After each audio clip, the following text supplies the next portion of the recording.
Hello दोस्तों, मैं गोविंद शर्मा आपका स्वागत करता हूं अपने YouTube चैनल रोशन सा स्टडी पॉइंट में। तो दोस्तों, जैसा कि आप सभी 10th पार करके आ चुके हैं और आप में से जिसने भी आर्ट सब्जेक्ट लिया हो जिसमें सोशियोलॉजी उनका अगर सब्जेक्ट है, तो मैं गोविंद शर्मा आपको समाज शास्त्र क्लास 11th और 12th दोनों के लिए पढ़ाने वाला हूँ।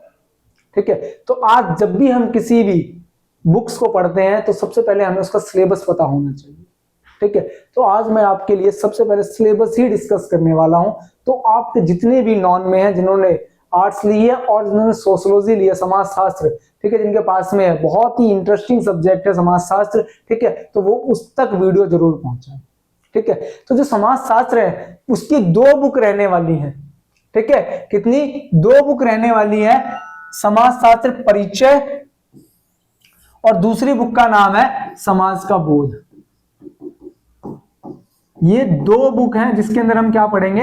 समाज शास्त्र को पढ़ने वाले हैं। ठीक है, तो 2 बुक है, एक तो समाज शास्त्र परिचय और समाज का बोध। ठीक है, अब इसी में जो हमारी बुक 1 यानी कि जो समाज शास्त्र परिचय है, ठीक है, इसमें कौन कौन से चैप्टर्स हमारे आने वाले हैं? तो सबसे पहला हमारा आएगा चैप्टर नंबर 1, इसका नाम है समाज शास्त्र, समाज और अन्य सामाजिक विज्ञानों के साथ इसका संबंध।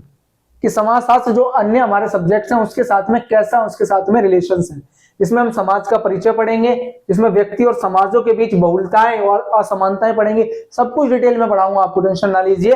ठीक है, आज बस आपको सिलेबस हमें पता होना चाहिए, उसकी हम बात कर रहे हैं। समाज शास्त्र के उद्भव, प्रकृति और दायरे का क्या परिचय है, अन्य सामाजिक विज्ञान विषयों के साथ में इसका क्या संबंध है। ठीक है, जो और हमारे सामाजिक विज्ञान के विषय उनके साथ में क्या। इसके अलावा हमारा चैप्टर नंबर 2 ये आ रहा है, और समाज शास्त्र में प्रयुक्त शब्दावली, संकल्पनाएं एवं उनका उपयोग ये आ रहा है। सामाजिक समूह और समाज, सामाजिक स्तरीकरण, प्रशस्ति और भूमिका, समाज और सामाजिक नियंत्रण, ये चैप्टर नंबर 2 के अंदर हम पॉइंट्स पढ़ने वाले हैं।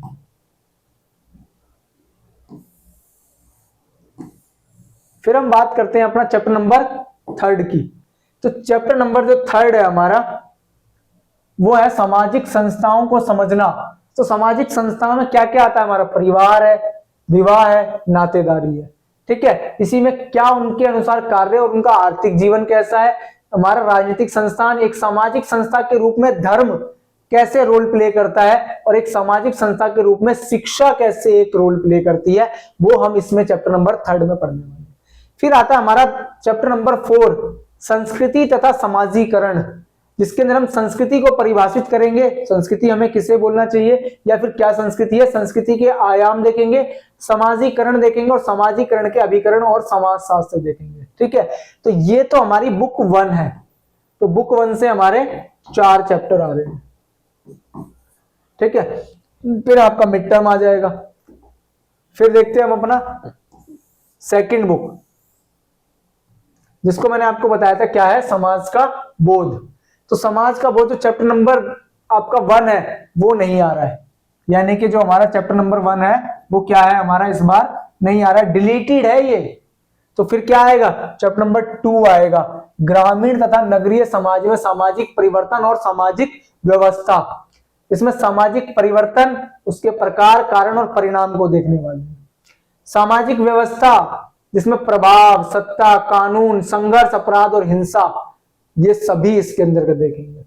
अवधारणाएं क्या क्या हैं, क्या कॉन्सेप्ट हैं, गांव है, कस्बा है, शहर है, इनके बीच में क्या क्या अवधारणाएं हैं समाज शास्त्र के रूप में, वो देखेंगे। और ग्रामीण और नगरीय क्षेत्रों में सामाजिक व्यवस्था और सामाजिक परिवर्तन, क्या क्या हमें आज परिवर्तन देखने को मिल रहे हैं, वो रहेगा चैप्टर नंबर 2।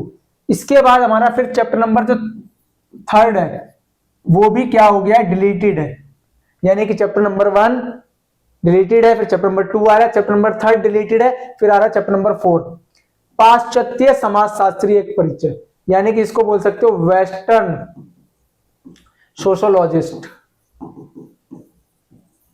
ठीक है, ये चीज जिसमें हम क्या पढ़ेंगे, समाजशास्त्र का संदर्भ, इसमें हम कार्ल मार्क्स वर्ग संघर्ष का सिद्धांत जो कार्ल मार्क्स ने दिया था उसका अध्ययन करेंगे। एमिल दुर्खिम, इनका श्रम विभाजन था, एमिल दुर्खिम का श्रम विभाजन वो देखेंगे। और मैक्स वेबर का व्याख्यात्मक समाजशास्त्र, आदर्श प्रारूप और नौकरशाही। ठीक है, ये देखने वाले हम इसमें।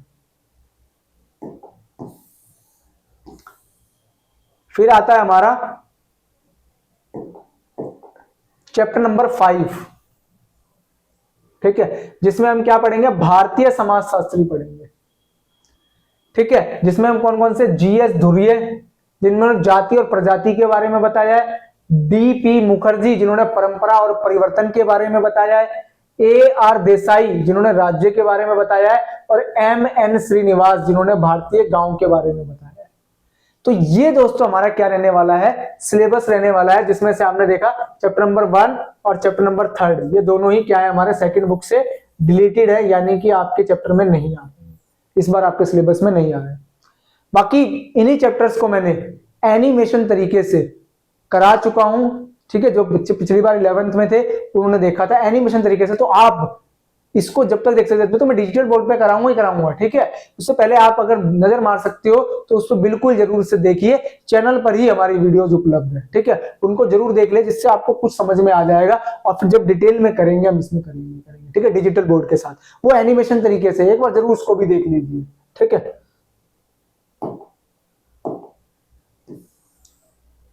अब देखो आपका अंकन होता है, तो पेपर जो होता है हमारा वो क्या रहेगा, टोटल 100 मार्क्स का रहेगा, 100 मार्क्स का रहेगा। अब ये 100 मार्क्स कैसे मिलेंगे, दो पार्ट्स में डिवाइड होते हैं, एक होता है 80 में और एक होता है आपका 20 में। 80 नंबर्स का तो आपका क्या आएगा, पेपर आएगा, यानी कि एग्जाम। ठीक है, दोनों बुक से 40-40 की।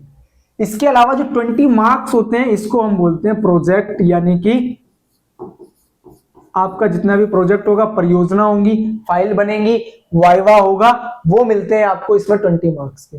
ठीक है, तो अब इन 20 मार्क्स को भी डिवाइड कर रखा होता है 15 और 5 के हिसाब से।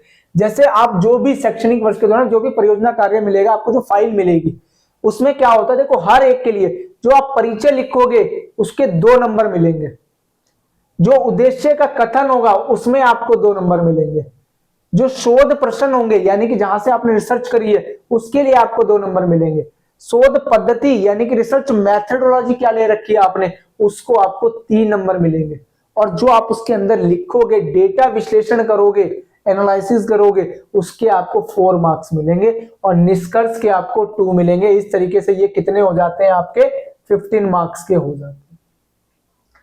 और 5 नंबर का जो आपका क्या होता है, वाइवा जिसको बोलते हो आप, इसमें क्या होता है, मौखिक परीक्षा होती है। जो भी आपने प्रोजेक्ट बनाया है, जिस भी लेसन के ऊपर, जिस भी टॉपिक के ऊपर बनाया है, उसी से आधारित आपसे परियोजना कार्य में पूछे जाते हैं वाइवा में।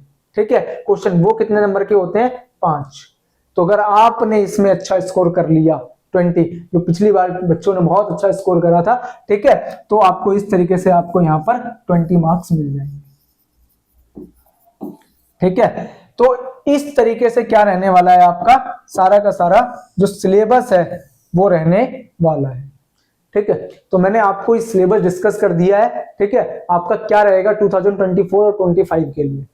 अब जब तक मैं आपको डिजिटल बोर्ड पे जो चैप्टर्स कराऊंगा ही कराऊंगा, ठीक है, उसके अलावा आपको क्या करना है, आपको जो एनिमेशन तरीके से प्लेलिस्ट बनी हुई है चैनल पर ही, उसको जरूर देख लो आप।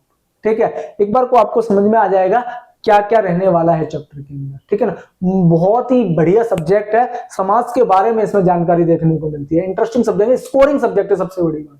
ठीक है ना, अच्छे मार्क्स आप ला सकते हो। तो मिलता हूं आपसे नेक्स्ट वीडियो में जो चैप्टर के साथ में होगी। ठीक है, ज्यादा ज्यादा इसको लाइक कीजिए, शेयर कीजिए और चैनल को सब्सक्राइब जरूर कीजिए। ठीक है, तो मैं गोविंद शर्मा आज आपसे विदा लेता हूं। ठीक है, मिलता हूं आपसे नेक्स्ट वीडियो में। धन्यवाद।